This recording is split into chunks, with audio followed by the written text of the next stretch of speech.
انسان هغه دی چې د زندگی د هرې لمحې څخه یې ګټه پورته کړل، د سبا په انتظار نسو پاته. ځوان که د سپین ژړتابه په انتظار باندې پاته سو او ګناهو ته یې ملا وتړل، دا هلاک او تباه سو. نبی علیه السلام فرمایي الکیس من دان نفسه وعمل لما بعد الموت. عقلمند دانا هغه کس دی چې خپل ځان یې وپېژندی. ځان څنګه پېژندل څه مطلب؟ ځان یې په داسې انداز باندې وپېژندی چې زما د زندگی د هرې دقیقې حساب الله زما سره کوي، د هر نعمت حساب الله زما سره کوي.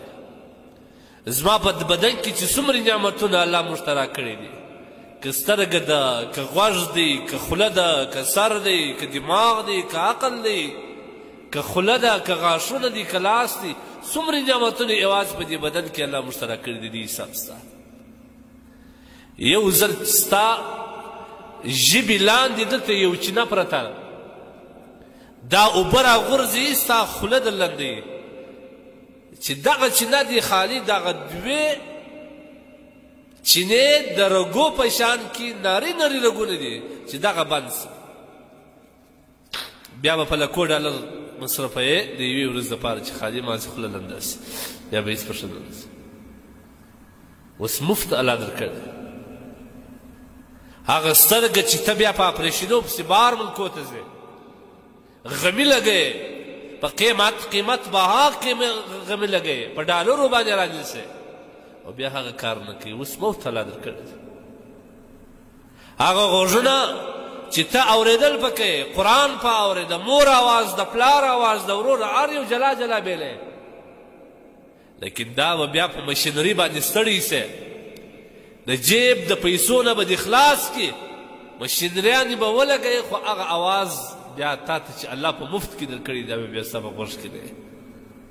دې نعمت پوښتنه الله ستاسو کوي. اوس مفت الله درکړی، اوره مفت اوره، ګوره مفت ګوره، خوند باندې شی خورا، د ژبې باندې سره اړه مفت، لیکن ستا په خوله کې دغه معمولي ژبه،